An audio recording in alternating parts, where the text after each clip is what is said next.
Welcome to The Milk, the podcast that pours it all out, the messy, the magical, and the mildly unhinged moments of motherhood and womanhood.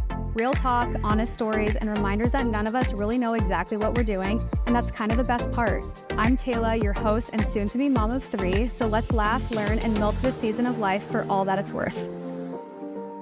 Hi ladies, welcome back to another week of The Milk.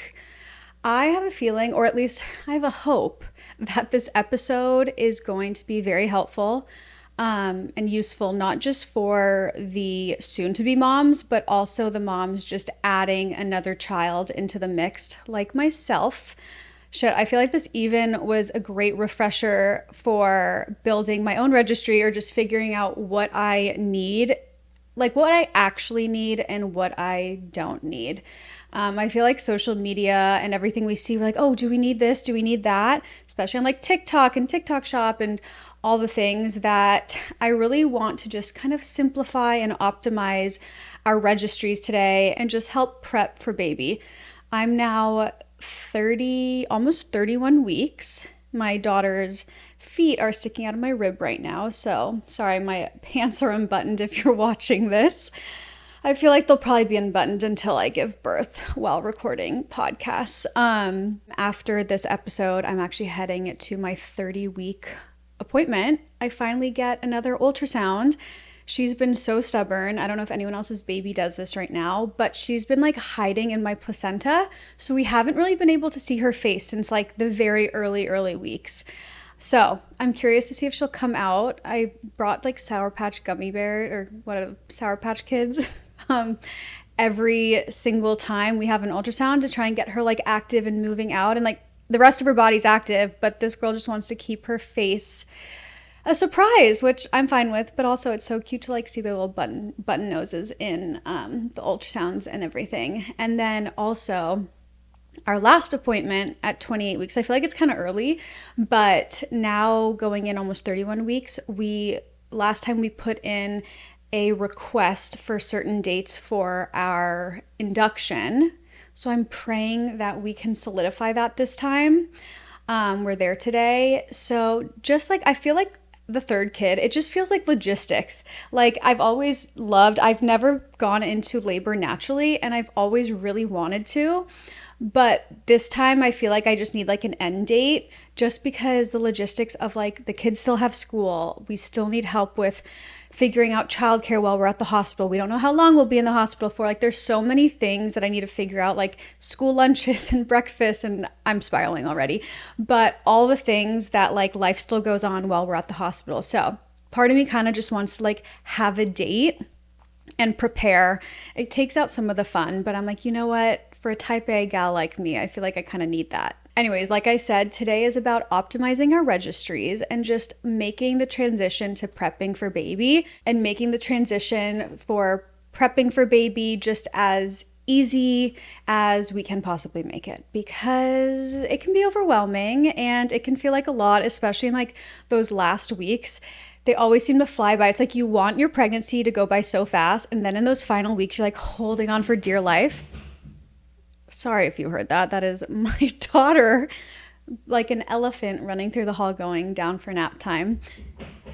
Oh my gosh, I don't know if you guys can hear that, but you know, mom life. So I put together a fun little game of Registry Court where I am answering yes, no, or maybe to specific baby items. I made some registry rules that have even kept me in check this time around. And at the end, I'm going to be sharing 5 things that I'm doing this time around to just feel more ready going into our birthday/game day. So if you're building your registry like it is your wedding, I'm here to save you. The registry internet will tell you you need the $900 bassinet, the wipe warmer, the this, the that. I'm here to save you. So one thing that this third pregnancy has taught me more than my first or my second is that less is more, and that buying along the way is so acceptable because you can see what you actually need while living in it.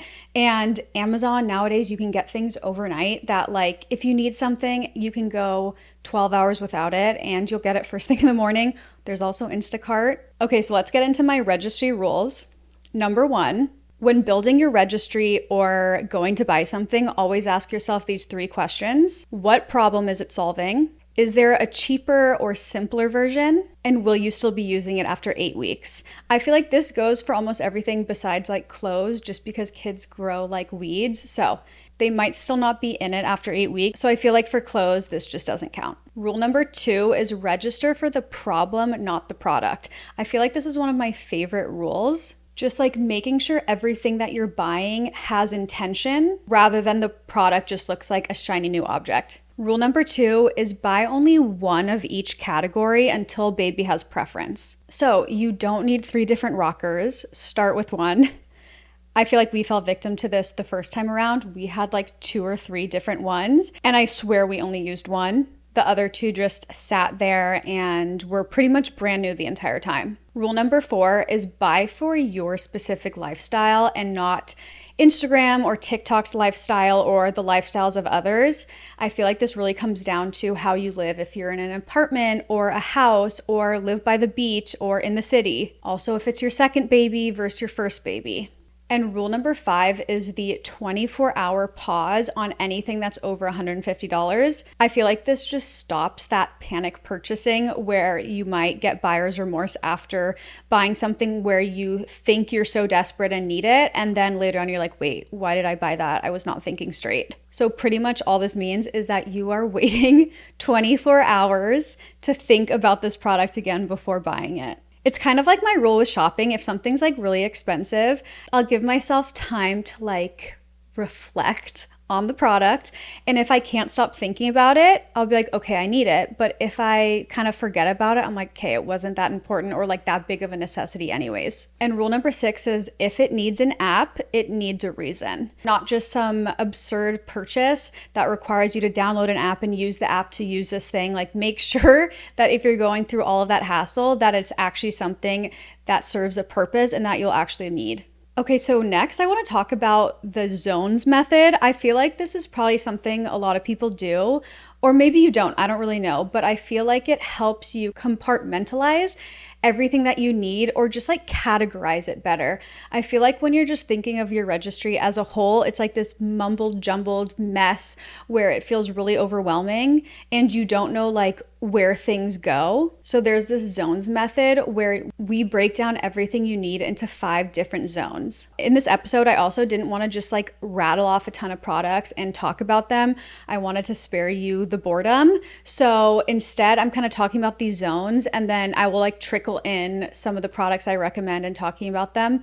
Hopefully I'll stick to that. Sometimes I get really passionate about certain products, but I felt like this was a better way. And then I'll also link an entire registry that I made. I made it as if I was going into pregnancy or like building my registry for baby 1.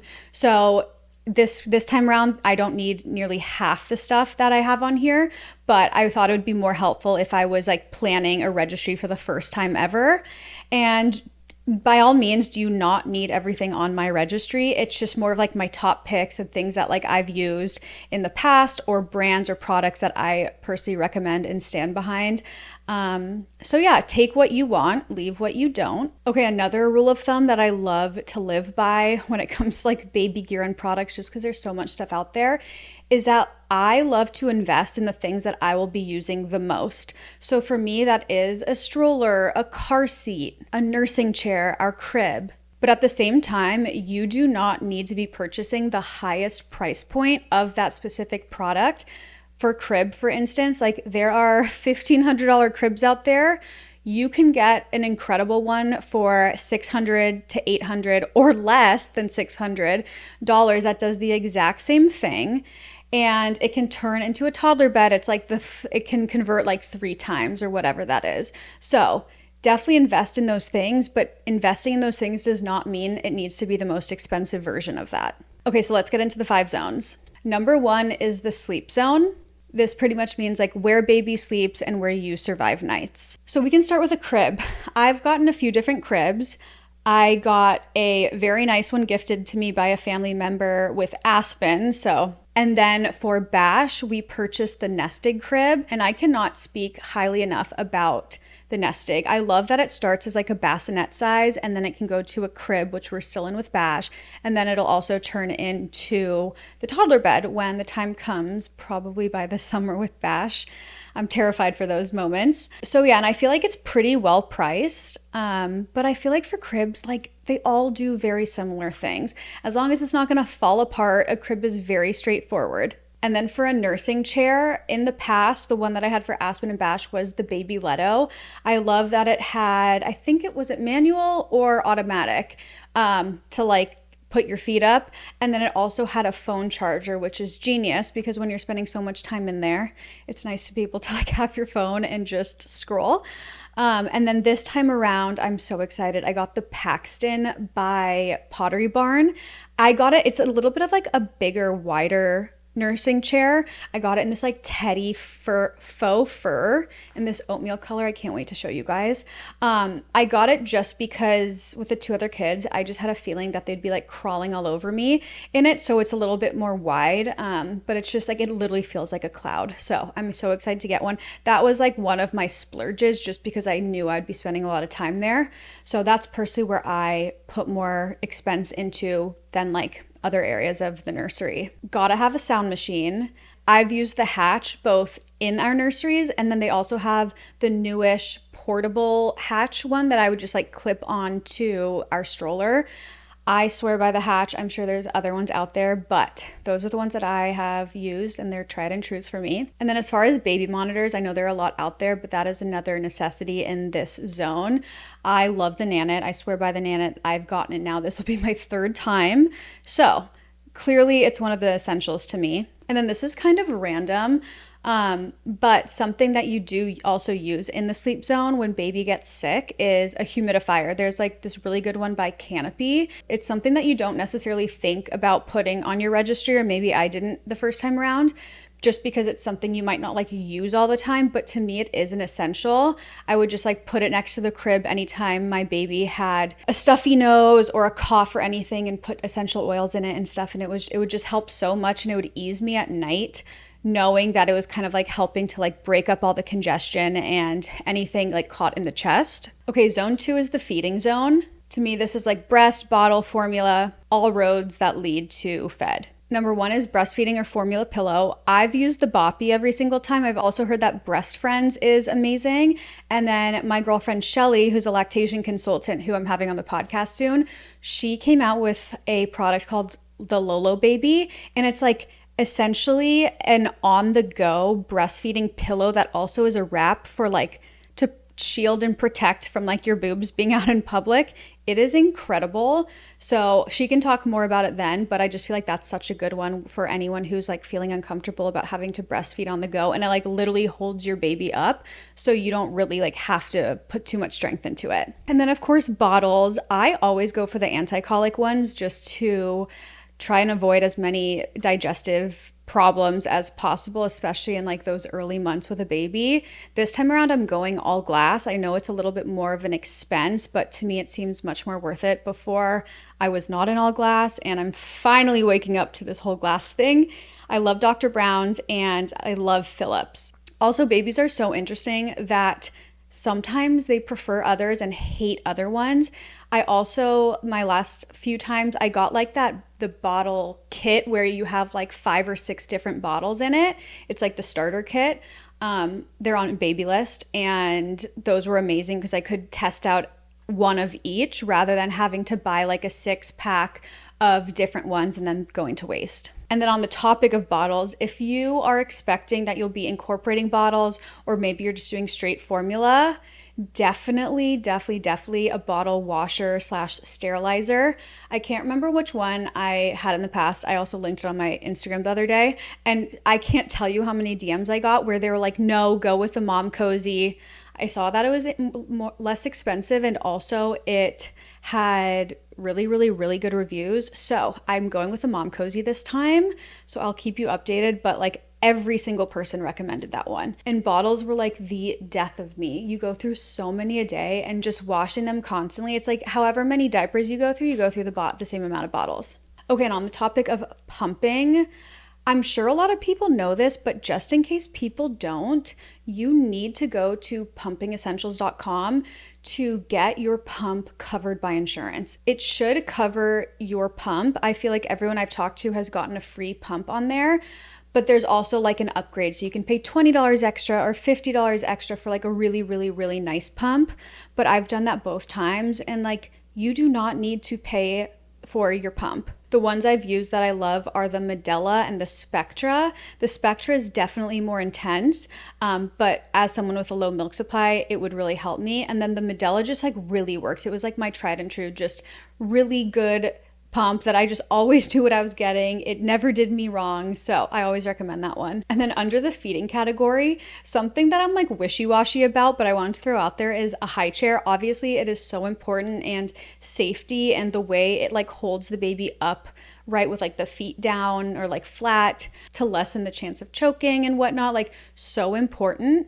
But at the same time, unless you like have a village where you know everyone will buy everything on your registry, it's also kind of silly to buy that ahead of time. I remember with Aspen, when we got our high chair, we set it up before she was born, and we never even thought about that you only use a high chair around 6 months. So our high chair literally sat collecting dust for 6+ months before we actually used it. So if you want to have it on your registry, amazing. Just don't set it up before, keep it in the box. But the second time around, we ended up buying one, I want to say when Bash was like 5 months, and that was so much better because we didn't have to like keep it stored somewhere. So that's totally personal preference, but it was just funny looking back where I'm like, oh my gosh, we literally knew nothing. We were like so proud of ourselves for setting up that high chair so far in advance. Okay, zone 3 is diapering and cleanup. So I feel like this one's a little straightforward. Obviously having a changing area with a caddy where it has your diapers, your wipes, your sprays and creams, all that good stuff. But one thing that feels like a no-brainer now, but looking back when I was building Aspen's registry for the first time, like I had no idea what a diaper caddy was. And now I'm like, that is an absolute essential. Like when I was building my registry, my mom's like, oh, you need a diaper caddy. I'm like, what the heck is that? A caddy? Isn't that what is correlated with golf? And I felt so overwhelmed by like all these little things that I knew nothing about. And now I'm like, that is one thing I have to have. There's also diaper pails nowadays that like have this like sanitizing effect to like really mask the stench. So yeah, that is one thing like 100% you absolutely need, from my opinion. Other people, like, I don't know how, like the thought of going outside to your big trash can every single time after every diaper, like, no, thank you. And then random butt laundry. This is something, I mean, you don't need to have it on your registry. You could probably just like buy it yourself on Amazon, but a non-toxic, gentle, baby safe detergent. I can't tell you how many people I've heard where their kids have had eczema or weird rashes, and they've always gotten it down to just like having to switch the detergent. So that's something that I always want to avoid, just because a baby's skin is so beyond sensitive. Even baby products like creams that were non-toxic and as clean as possible. Aspen, I would rub it on her face and her face would turn into a full bright red rash. The rest of her body was fine, but those are products that are made to be gentle on baby skin, and they would still cause flare-ups for her. So laundry is like a big thing to remember, because you have to wash all of the baby's clothes before putting it in the nursery, or at least that's what is better, they say. Okay, so zone 4 is like the out and about zone. So baby gear, car seat, your stroller, everything that is going to help you avoid leaving the house in tears every single time. Stroller is such a hot topic because there are so many out there. And for me personally, I will die on the hill of a Doona. The Doona is a godsend. We used it with both kids from 0 to 18 months, and we used the same one. So like it is a little bit of an expense. I think they are out there for $650, but we use the same one for both kids. The fact that it's a stroller and a car seat, just literally a lifesaver. And we also had so many different strollers, and still we use the Doona 99% of the time. So someone was asking me like honest opinion on the Doona. My honest opinion, it is 1000% worth it. Okay, and also like a mom fail in this category.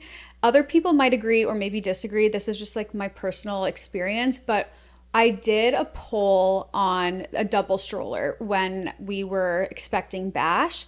And so many people either recommended the side by side double stroller going from 1 to 2 kids, or the stroll like the stackable stroller where there's like one kid on the bottom and then like the baby's on top. So we ended up getting the Nuna stackable one. It looks amazing, incredible. I honestly feel bad admitting this. We did not use the stroller with both kids one time. Not one single time, which is so crazy. We would use it with Bash, and then we just never used it for the two of them. I can't even remember what we did. Like maybe we had Aspen in her more like toddlery stroller, and then I would either carry Bash in a carrier, or we'd just use the Duna. I don't know why. It almost feels like the toddler in the front is like isolated and they're so low. I almost felt bad.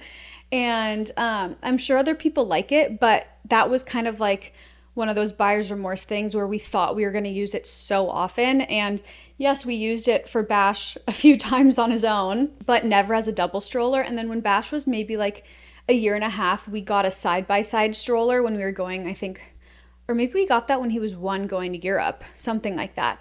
And we've used that ever since when it comes to the 2 kids, a side-by-side, like a more of like a, not as a wide one. I know there's some that are really, really wide and people kind of like are put off by that. I would personally recommend having a side-by-side one over the stackable one if you're not like living in a city, and that might be a little harder. But it's really cute because they get to like talk to each other, they can hold hands, they can share snacks when they're side by side. So that one was definitely a fail on my part. And other brands that I love, like I said, I love the Nuna. Up a Baby is also a really big one. There's also a lot more inexpensive ones. I think there's the Mockingbird. There's so many great strollers out there, so I would not stress about that. One last thing on the stroller category, because a lot of strollers, you have to purchase the bassinet separately. I'm mixed on this. So we didn't have the bassinet with Aspen, and I don't think we missed out on anything. Like we didn't know any differently, and we just, I don't know, what you don't know, you don't know. So like it didn't phase us not having that. And then with Bash, I was like, wait, I really want to get a bassinet so he can be like laying down and we can go on walks. And I'm telling you, like, it was really nice for the first bit, but we honestly didn't use it that often. And how long can you use those for? Like maybe 3 months. So in theory, it seems really great, and maybe other people who like live in cities or whatnot, like maybe they used it a lot more and it was like a lifesaver. But for me, I have mixed feelings. So I would say it's like a maybe depending on your lifestyle. But honestly, if I ever went on walks like the Duna or regular, like when they're so small, like they can sleep in just like the regular position too. And I'd feel like sometimes they were like rolling around in the bassinet. So yeah, I have mixed feelings about that one. I just wanted to be honest about my personal experience, and some of you might like totally disagree with me. But yeah, I'd actually love to hear your opinion. And then the last zone is the soothing and play zone, calming the baby, playing with the baby. So number 1 is a play mat. 100% make sure you have a play mat. I actually love having a play mat in all of our common areas. They're pretty inexpensive. You can get some cheap ones on Amazon too if you're getting a secondary one. It's just nice to have a set location to be able to lay your baby in every location that you have. So like in the nursery, in the common living room area. And also like tummy time is so important. Like literally once their umbilical cord scab comes off, like you're supposed to start tummy time like immediately. And for the rest of play, I feel like this is a category where you can just buy as you go. I mean, babies are so inactive at the beginning that, I mean, if you want to buy them ahead of time or you have people to gift you things, incredible. But the second time around having Bash, like there wasn't much that I added on. Babies can't even really lift their head until they're about like 3-ish months. So buying a big activity center wasn't a necessity until he hit that stage. And there are some really inexpensive ones on Amazon that are great. So those are the types of items that if you're in like a small space, like don't worry about them right away. So today we're playing Registry Court, where I vote yes, no, maybe on baby products. So these are things I personally use, and I will let you know my honest opinion on if they are worth it, if they are not and they're just overhyped, or they are kind of like a maybe in my book where maybe some people might like them and maybe some people won't. Okay, so first up, Duna stroller. I already said this.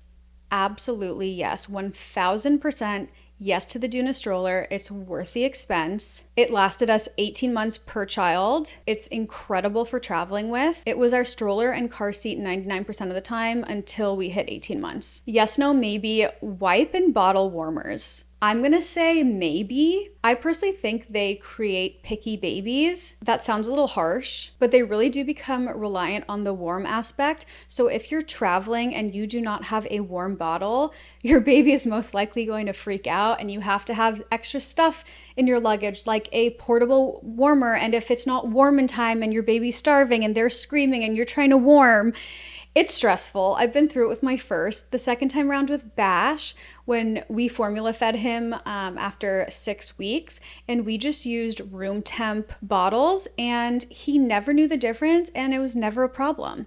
Of course, if you have breast milk in the fridge, obviously that might be a different story and you might want to warm them up. But if you're formula feeding, room temp bottles, it will help you keep your sanity while you're on the go and while you're traveling. And again, why I put this under maybe for like wipe warmers is like if you are living in Antarctica or like in the snow and your wipes might be extra cold, like maybe don't do that to your baby. But I live in California and the temperature is relatively plus or minus 10 degrees year round. So room temp wipes it is for us. Yes, no, maybe buying the snoo. I'm gonna vote no. And I say this with a disclaimer.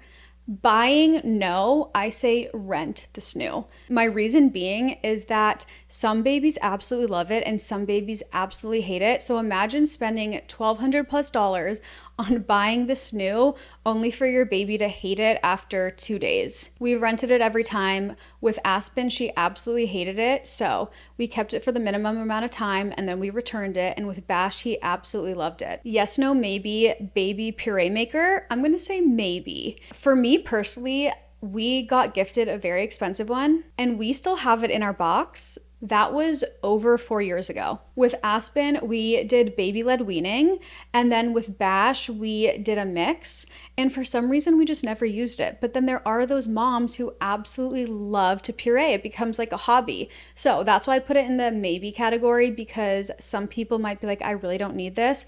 They might like the pouches. It might be a little easier. It's less time consuming, and other people might be like, I want to make every single meal my baby eats. Yes, no, maybe the baby Bjorn bouncer. Absolutely yes. I don't know what kind of sorcery this baby Bjorn bouncer is, but the babies seem to absolutely love it. And also there's something about the positioning. For some reason, it always helps babies go poop. So it's kind of like a kill two birds with one stone. It's the perfect way also, like if you're taking a shower, you can put the baby right in front of the shower in it. Or if you're cooking dinner, you can put the baby on the floor in it. 11 out of 10, absolutely the baby Bjorn bouncer. Yes, no, maybe the manual rockers that look beautiful. Absolutely not. This is just my opinion. Absolutely not. Focus on functionality over aesthetic. It is such a fail. We had this beautiful, I want to say 300 plus rocker. It was like that sad beige mom. It was so gorgeous. It matched our house. Our kids hated it. And also it was so annoying because you'd have to tap your foot on it constantly. It didn't do any work on its own. And we were just like, why did we get this? So that was definitely a fail for us. I'm gonna vote no. Yes, no, maybe the Owlet baby monitor and sock. Oh, this one's tough. I kind of want to say no, but then also I heard people love it, so I'm going to say maybe. It really just depends what kind of mom you are. If you're like a neurotic, anxiety-ridden mom, you might not want to.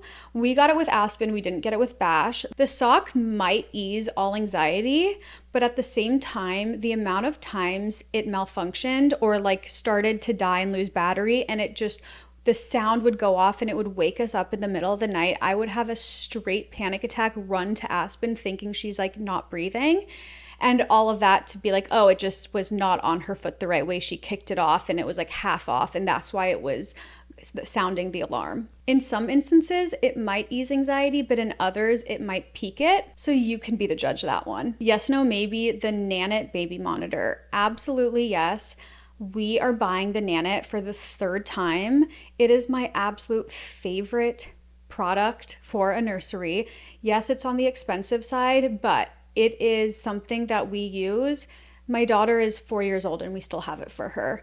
So it is worth the expense. It's worth the price. It's absolutely worth the hype. Yes, no, maybe too many baby clothes and shoes. I'm going to say no, absolutely not. I can't tell you the amount of clothes that we've had with tags still in the closet, only to realize that they had already grown out of them before they have ever worn them once. You can't keep up with clothes by how quick the baby grows. And also, this might be a hot take. I'm so against baby shoes until they're at the age where they actually start walking.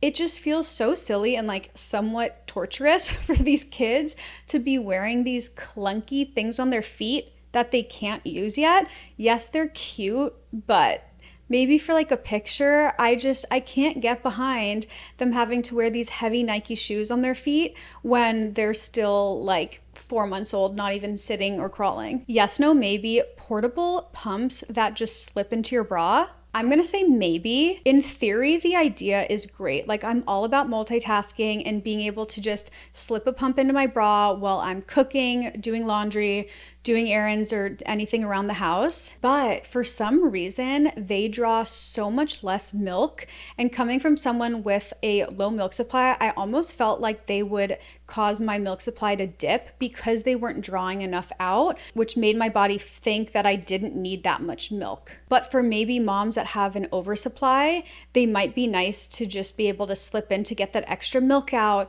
or in between feedings. So it's a maybe for me. If you found one that you absolutely love, please let me know, because I personally want to buy it, and I will also put it out there for everyone else listening too. Yes, no, maybe the Mom Cozy bottle wash and sterilizer. I'm going to say absolutely yes. Everyone recommended this one. I've used another one in the past, which my yes is coming from the washer as a whole. 100%, if you are bottle reliant, this will save you so much time. I just hate washing bottles. It is just not fun. It's something I probably dislike more than pumping. Okay, so that's the end of my registry court. Hopefully that helped. There are a couple things that I wanted to give you dupes on, just because I know things out there can be so expensive. And so I wanted to do like a splurge versus dupe. And by no means is there hate towards the splurge items. I personally have them and I love them, but I also have the dupes and I like them both. So if I can help someone figure out if they want to splurge or have the dupe, why not? So first one is the Artipop carrier versus the Maybe carrier. I have both. I personally absolutely love how beautiful the Artipop carriers are. They are on the pricier side, but I love wearing them. I also have the Maybe carrier, which is just as beautiful and a fraction of the price. So if you haven't tried Maybe and you've been like having your eye on Artipop, definitely look at Maybe. I think I have a code for Maybe. I'll put it in the show notes. Because it is definitely worth it, and they are so beautiful and so functional and kids love them. My second splurge versus dupe is the Love Every kit, the playmat with like the monthly or every 3-month little boxes that you get, versus there are ones that I found on Amazon where it's like those milestone boxes too. I've gotta say, the Amazon ones hit just as hard as the Love Every. Love Every is crazy expensive. They're amazing. They are so great for the babies and just like their development. But there are ones that I saw on Amazon that message me if you want the links to them. They are just as great and they are so much cheaper. So those were the only splurge versus dupes I put together, but those are just the first ones that came to mind. Okay, so let's just talk about prepping for baby without panic. I wanted to give you guys 5 things that really helped me feel ready for our birthday. So number 1 is having a plan for the first 72 hours of coming home. So this means food, like has someone planned a meal train for you? Have you meal prepped some freezer foods that you can just defrost and throw in the microwave? Number 2 is help, making sure you have a plan with help. If you have older kids, like who's gonna watch the kids while you're gone? I would definitely recommend having some extra set of hands for the first few days, at least, that you are home with a new baby. Last time when we had Bash, we thought we really wanted to just like be on our own to adapt as a family of 4. And I remember waking up the first morning And we had both kids in bed. It was double diapers, double bottles or feeding. And Scotty had a full-blown panic attack because it was just like, you take this kid, now you take this kid. And I had a C-section and Aspen was crawling all over my like freshly done stitches. And we looked at each other like, oh my gosh, we are in for it. So that was a big regret. So this time around, we're definitely going to have like a family member or something in the mornings to just like help us and relieve some of that pressure. And number 2, organizing a postpartum station and just like a baby needs kit for when you come home from the hospital. So the postpartum station, like it could be a caddy near your toilet where you have your ice pads, you have your witch hazel, you have your like, what is that squeezy thing with the water? I can't think of it right now. But all of those things in one area, so you never have to go searching for it. It's just all lined up right there waiting for you. And then this also goes with like a breastfeeding cart or like a little basket where you have your water, your electrolytes, your snacks. Maybe it's like is it the petroleum jelly for your nipples, the Silverettes, all of those things that will make it so easy to just have right there next to your nightstand. It's something I didn't do the first time around, and this time I'm going to be prepping all of this beforehand. And then also an extra caddy of all the baby stuff for my room. Obviously we'll be using the nursery, but then also our room. So I have an extra set of clothes, diapers, wipes, spray, all in a little caddy to have in our room too, or we can take it around the house. Number 3 is communication with your partner. So this is pretty much a game plan of like, okay, who is going to handle what when we come home from the hospital? So no one's guessing, there's no resentment, like everyone just knows exactly what they're doing. And you can even like tape this on your fridge to hold people accountable, where it's like, okay, if you need your partner to be the one to handle all the food or the laundry or the bottles or the dishwasher, or if like family's gonna help with laundry twice a week, just having marching orders for who's doing what ahead of time to really help relieve any stress or like lashing out at each other. This is something I didn't think about beforehand the first time around, and I feel like our house just got 10 times messier because we didn't have anyone scheduled to do anything. We just were kind of just like whoever saw something doing it, and it didn't work out. Number 4 is a big one, a visitor's script. And this is kind of about like boundaries and who comes to the house when, like visiting hours and all that, and like making sure you're setting boundaries without being like the villain. And I always think it should be your partner having to relay this information to everyone. So it's one less stressor on your plate. You're already healing, you're taking care of the baby, you're not sleeping. There's so many things that you're dealing with that having your partner kind of be that bodyguard to shield you from that is really helpful. And just like setting expectations with visitors, like if you don't want anyone to visit you at the hospital, if you don't want anyone at home when you arrive home, or just like setting a schedule. And then the last one is 1 act of self-care a day, and this could be so tiny. Mine is having 15 minutes a day in the morning to get ready and become somewhat human. And for me, this is the 2 out of 3 rule that I've talked about in previous episodes, where there is doing your hair, doing your makeup / skincare, and getting dressed. As long as you do 2 out of those 3 things, you're gonna feel really good. So that is my goal for every single day, or like asking my partner, asking Scotty, being like, hey, I need 15 minutes every single morning. Like, how can we achieve that? Okay, so to end this episode, I thought it'd be fun to do a little rapid fire, quick questions that I have 1-word fast answers to. So the first one is 2 baby items that you would buy immediately again. Ooh, for me, that is absolutely the Doona and a sound machine. 1 thing you returned or didn't use. Said it already, but a baby food processor. For me, it was not a thing. 1 thing you wish you registered more of. A meal train. I have not had a meal train yet, and that sounds like such a luxury. I don't want flowers. I don't need a card, even though I love reading them. Just bring me food. 1 splurge that made life better. This one might be controversial, but a night doula. We forgoed having a baby moon so we could put that money into investing into a night doula, especially with 2 other kids, having to get them up in the morning, take them to school, do the lunches, do the pickup. This time around, that was something really important to us. 1 skip it you'll defend forever. Baby shoes before walking. If you could only prep 1 thing before labor, those ice pads for down south. Glorious. Okay, so I think that wraps us up. I don't know how long I've been talking for. Hopefully that was super helpful. As I mentioned, I will link my registry or any items that I've talked about in the show notes. So let me know. Also, if I missed anything, feel free to DM me anything you want recommendations on, any way I can help you with building your registry. This is my third time around, so I feel like a seasoned pro. Thank you guys so much for listening. If you found this episode helpful or know anyone who is pregnant who might need some help in the registry department, please, please, please share it with anyone you feel might be in need. Give us a follow, a rating, a review. I know I say this every single time. It truly, truly means the world to me and helps us grow. And I just love reading your reviews. So thank you, thank you, thank you. Until next week.